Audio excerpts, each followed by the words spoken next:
I feel like the ports of Sega's Super Scalar games to the PC Engine have been surprisingly technically competent, even when the game itself hasn't always been the best. Well, we're almost to the point where Sega would stop licensing their games out for other people's consoles, at least for about 10 years. Only one more to go after this. The original arcade version of Thunderblade had a fancy moving cabinet, and the seat would swing back and forth a little bit as the helicopter moved. You also had a lot of control over the movement of the helicopter itself, with a throttle and a lot of free movement.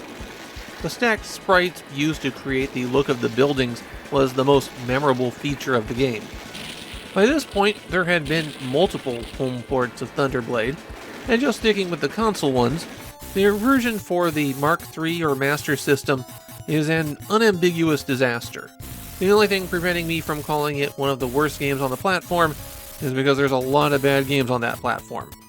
An upgraded version, called Super Thunderblade, was a launch title for the Mega Drive. One of two launch titles for the Mega Drive. Look, Sega of Japan just wasn't very good at console stuff. It is a better game. It's functionally playable at the very least. But it's still a huge step down from the arcade game, and if you're not impressed by the graphical glitz, playing it will give you a real kind of feeling. 2 years later, and we've got a PC Engine port. And I think in this case the 8-bit port to the PC Engine holds up as well as the 16-bit Mega Drive. The plot of Thunderblade is, I'm not really sure there is a plot. You're a helicopter, you shoot things down.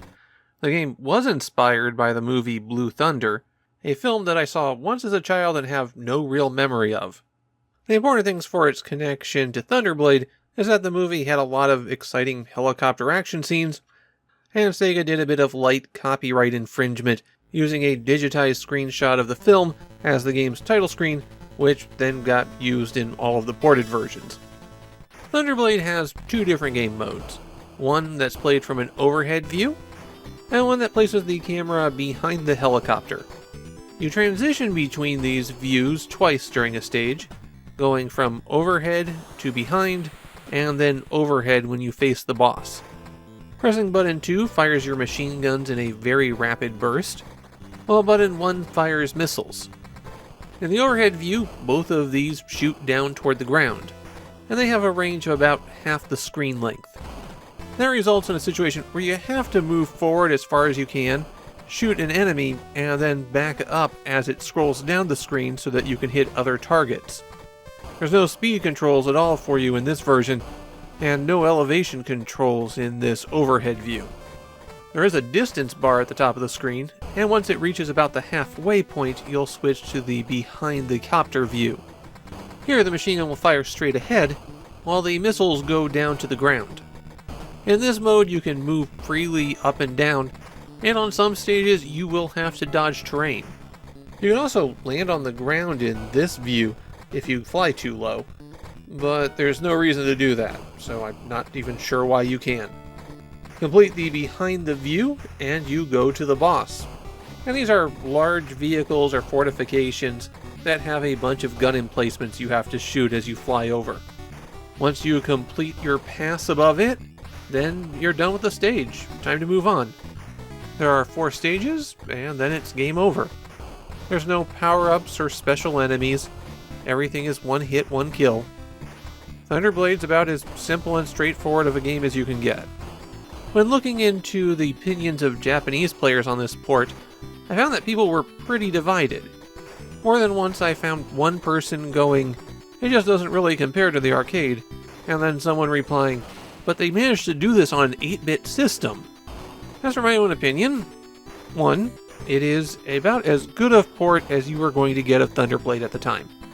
That said, I also think that the original arcade version of Thunderblade isn't one of the all-time greats, and the compromises that they had to make when porting it wound up making it worse to play. The big problems come down to dodging enemy shots. There's just not enough size differences for the enemy bullets. On top of that, because of the way the game is scaled, it's very easy to block your view of an enemy shot with the helicopter, particularly in the behind the copter view. You might not ever see the bullet at all until it's hit you. Meanwhile, you have a limited number of shots that you can have on screen at once, and you fire them all instantaneously when you press the trigger. That results in huge gaps for enemies to pass through. NEC tried to compensate for this by giving you 5 lives instead of the 3 from the arcade, and there is an option to turn down the difficulty. But what it comes down to is I just don't find Thunderblade on the PC Engine to be a lot of fun. It's an outstanding technical achievement. I'd say it was the best home version in 1990, but you can only do so much with this.